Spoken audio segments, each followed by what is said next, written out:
حشد الكفار حشد المنتقم، أعلنوا الحرب وجهزوا الرحال، بلغ الأمر النبي عندها، عبأ الجيش وهيأ الرجال، أمر الرماة ألا يبرحوا، جبلا يحضن ساحة القتال، التقى الجيشان والنصر بدا، مثل بدر الليل ساعة اكتمال، خلف الرماة أمر المصطفى، جلهم خالف والحرب امتثال، بدل الحال وخير الخلق في ذلك الموقف يرمى بالنبال، هجم الحبيب شج رأسه، دمه الطاهر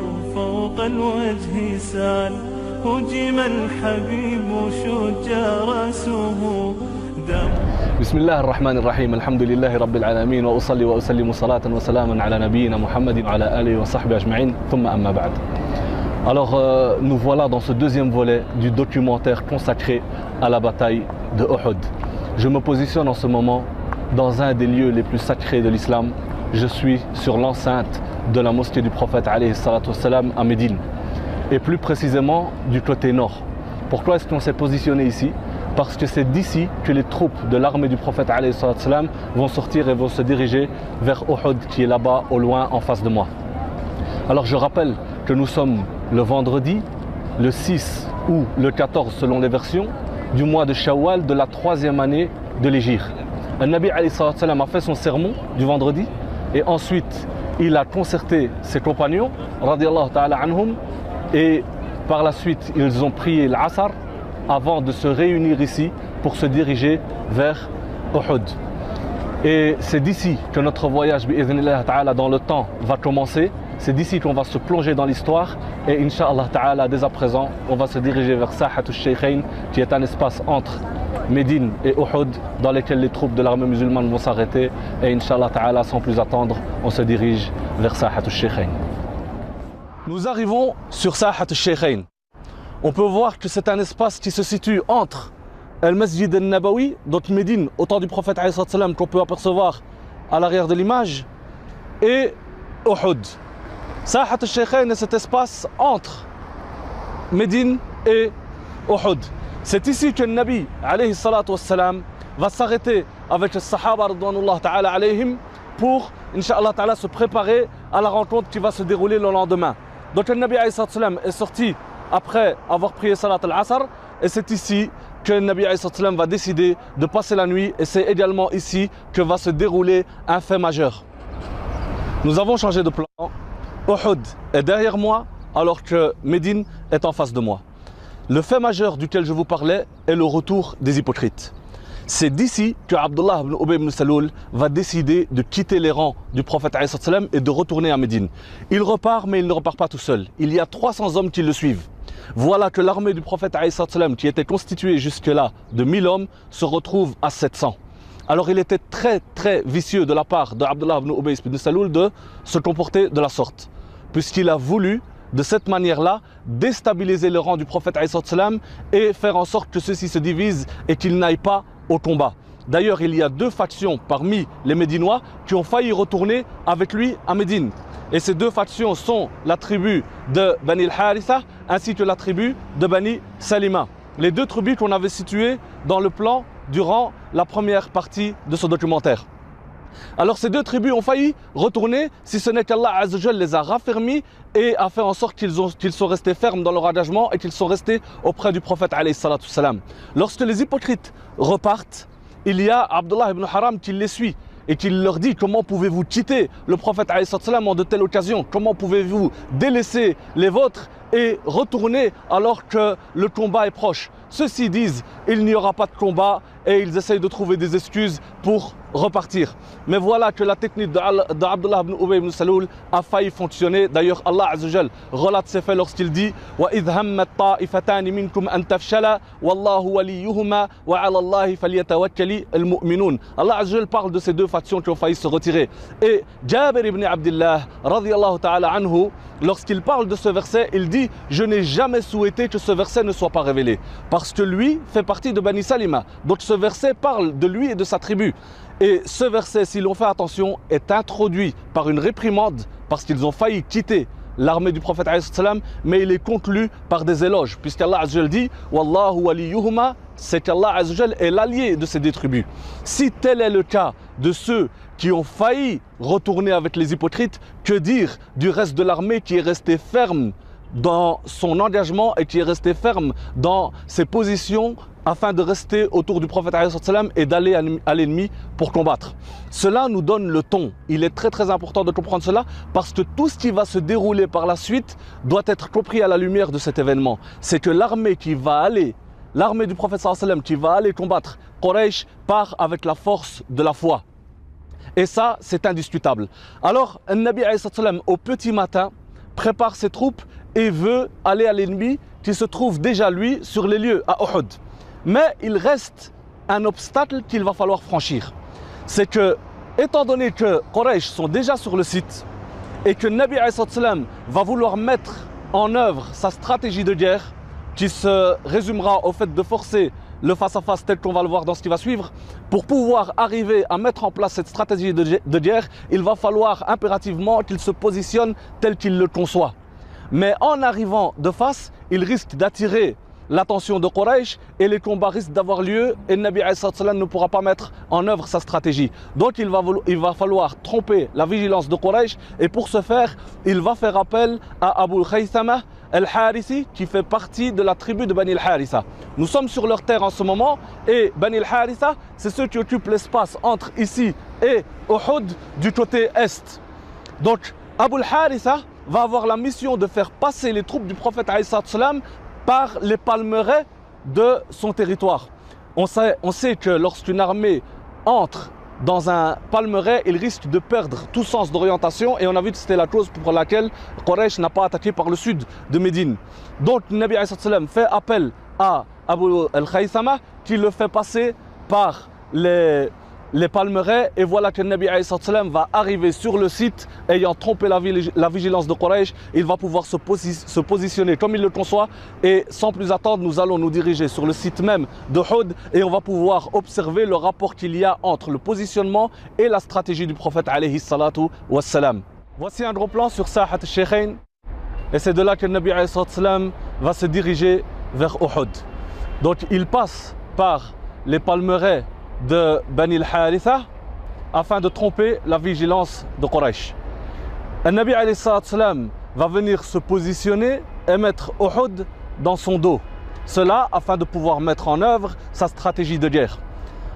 Alors, la stratégie de guerre du prophète est très claire dès le départ, limpide et on verra très efficace. Puisque le Nabi veut forcer le combat de face à face. Il sait qu'il est en sous-nombre et la seule solution de pouvoir gérer les hostilités, c'est de forcer l'ennemi à la rencontre de face à face. Et ici, nous sommes sur les lieux, nous allons pouvoir, Inch'Allah Ta'ala, observer ce rapport entre le positionnement et la stratégie du prophète alayhi salam. Je suis en ce moment sur Jabal al-Aynayn, qui est le mont des archers, comme on va le voir, Inch'Allah Ta'ala, dans ce qui va suivre. Nabi vient de passer par les palmeraies et vient se positionner à peu près de ce côté-ci. Il place Uhud à son dos. En mettant Uhud à son dos, voilà que le prophète sécurise ses arrières, mais pas seulement. Cette position-là va lui permettre de conforter également et de sécuriser tout le flanc droit. Donc voilà que le Nabi fait d'une pierre deux coups. Il est protégé à l'arrière et il est protégé sur tout le flanc droit. Reste un côté à protéger et c'est celui sur lequel je suis positionné en ce moment. C'est Jabal al-Aynayn, donc qui se trouve à la gauche du quartier général du prophète alayhi salam. Le prophète alayhi salam décide de positionner ici et de poster 50 archers qui auront la mission justement de sécuriser le flanc gauche. Ce qui va permettre au prophète alayhi salam de dessiner un demi-cercle Uhud à dos et sur le flanc droit et Jabal al-Aynain sur le flanc gauche.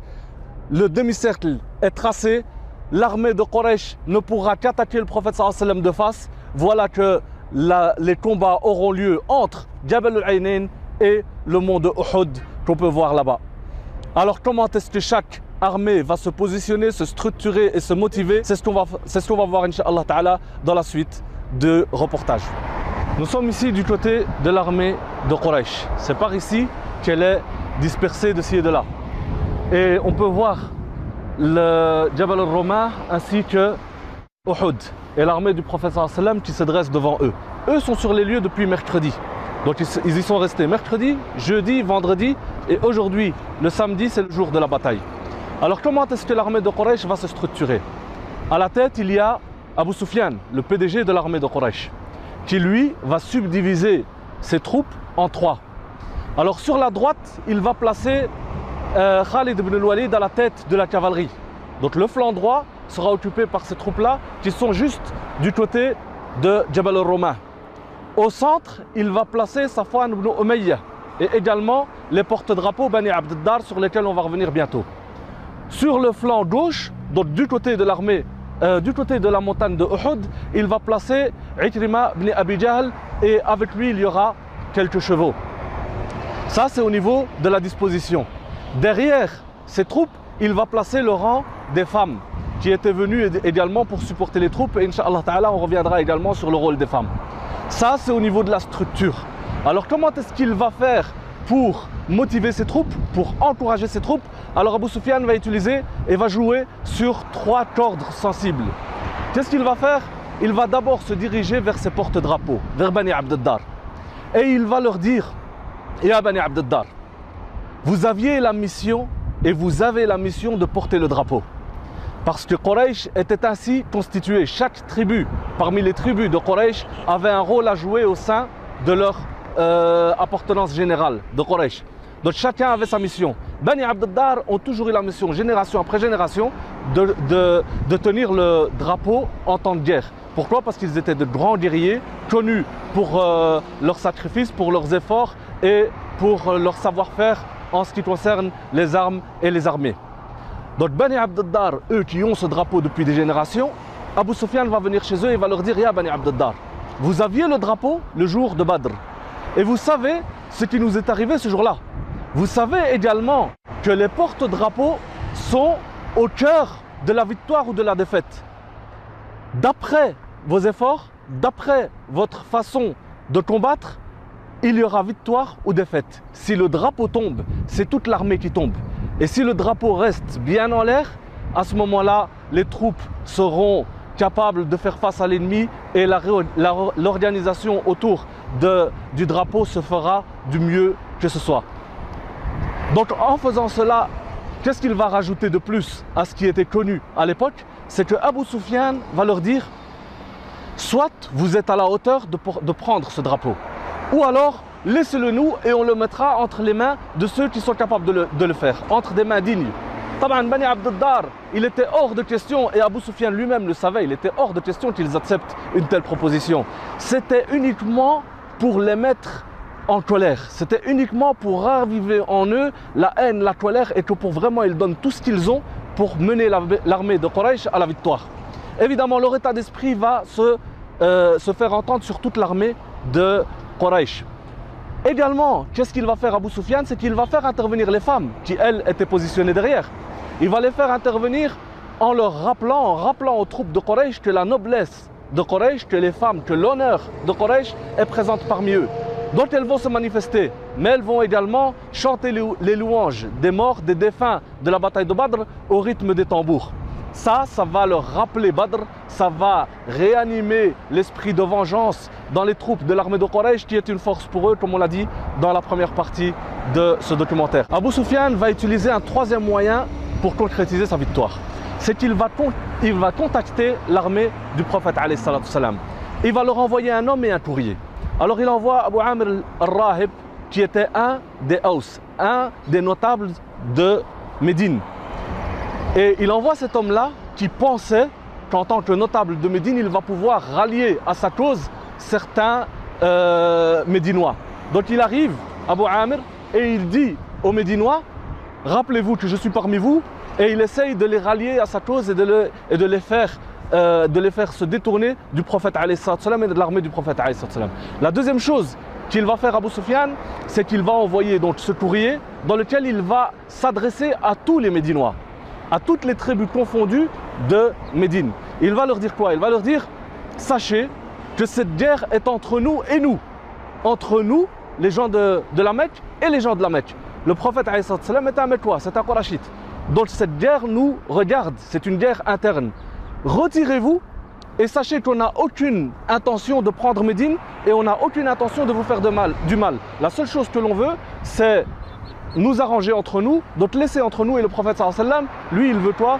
Il veut faire comme on fait précédemment les munafiqines, il veut faire diviser l'armée musulmane pour pouvoir tout simplement cueillir le prophète alayhi salam. Mais voilà, dans les deux cas, il se heurte à une armée qui a douté à l'amour d'Allah Azzawajal, qui a douté à l'amour de son prophète sallallahu alayhi wa sallam, qui a douté à l'amour de l'islam. Et ces gens-là, il va se rendre compte qu'ils préfèrent mourir, non pas que de livrer le Nabi alayhi sallam, mais que d'entendre tout simplement une insulte sur le prophète sallallahu alayhi wa sallam. Ils préfèrent mourir. C'est ainsi que les Qurashites se sont préparés. Maintenant, reste à savoir comment est-ce que l'armée du prophète sallallahu alayhi wa sallam va se structurer, comment est-ce que l'armée du prophète sallallahu alayhi wa sallam va se préparer mentalement, psychologiquement à la guerre. Et c'est ce qu'on va voir, Inch'Allah Ta'ala, dès à présent, du côté de l'armée musulmane. Voici un angle de vue qui va nous permettre d'observer le positionnement du prophète alayhi salam ainsi que comment il a structuré ses troupes. Alors à droite de votre image, on voit un bâtiment sur lequel il y a une ligne bleue. En fait, ça, c'est le flanc droit de l'armée du prophète alayhi salam. Au centre de son armée, qui est le tronçon le plus important, le tronçon principal, ce qu'appelait l'arabe le qalb de l'armée, le cœur de l'armée, il va être à peu près juste derrière le maqbara, donc le cimetière qu'on peut voir ici au centre de l'image. Ensuite, il y a le flanc gauche, et là, le prophète alayhi salam va positionner certains de ses hommes qui est du côté de Jabal al-Roma, et sur Jabal al-Roma lui-même qui est à gauche de votre écran, il va positionner le prophète, il va positionner alayhi salam une cinquantaine d'hommes.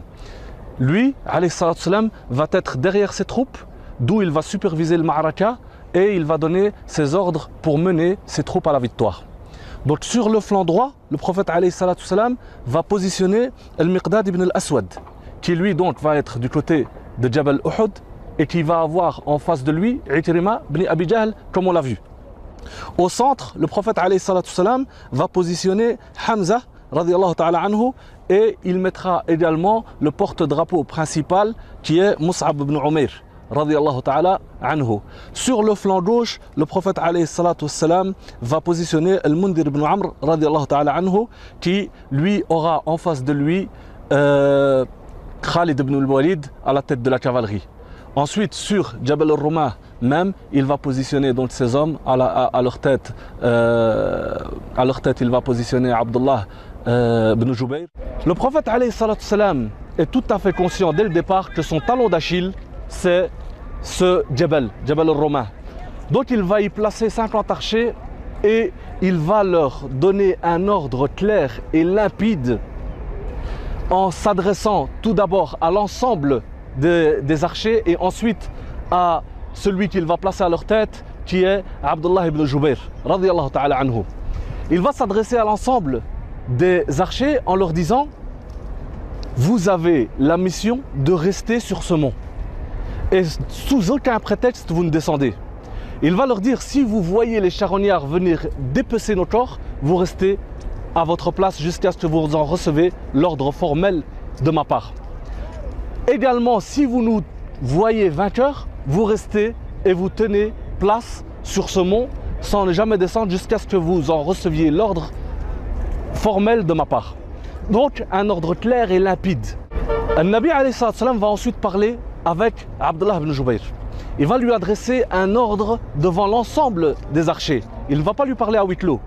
Et il va lui dire: couvre nos arrières, préserve-nous de la cavalerie, qui elle est de son côté, n'oublions pas. Et le prophète alayhi salam va lui dire: à la moindre tentative de leur part, à la moindre charge de leur part, fais descendre sur eux une pluie, une averse de flèches.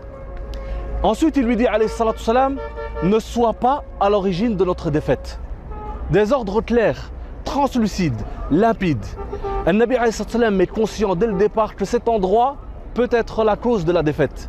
Donc il lui dit ne sois pas la porte ouverte à l'ennemi et ne sois pas à l'origine de notre défaite. Reste à savoir comment est-ce que le Nabi alayhi salam va faire pour motiver ses troupes. Alors le Nabi sallam n'avait pas à leur offrir de grandes maisons, de grandes villas, de belles voitures luxueuses. Là, le Nabi sallam, son message a toujours été clair. Le bas monde, c'est une étape intermédiaire, c'est un lieu de passage, c'est un voyage, pas plus. Par contre, le Nabi sallam leur rappelle la promesse divine, celle du paradis.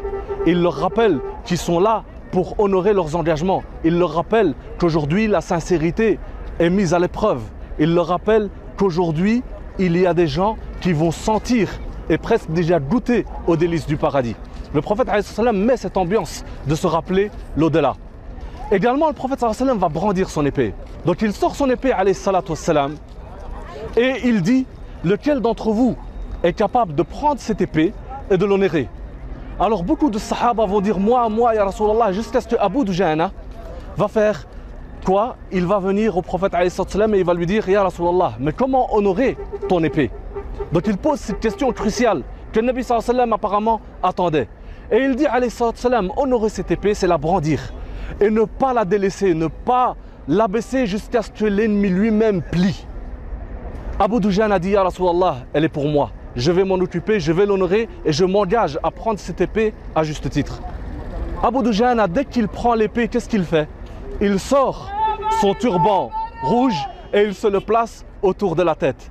Donc en faisant cela, Al-Ansar radiallahu ta'ala anhum voit ce rajoul, voit cet homme placé sur sa tête, ce turban rouge, et qu'est-ce qu'il se passe? Il se passe que tout le monde comprend à l'instant que Abu Dujana a décidé de ne pas rentrer chez lui ce soir. Abu Dujana ne reverra pas sa femme, ne reverra pas ses enfants ce soir. Abu Dujana a divorcé le bas monde.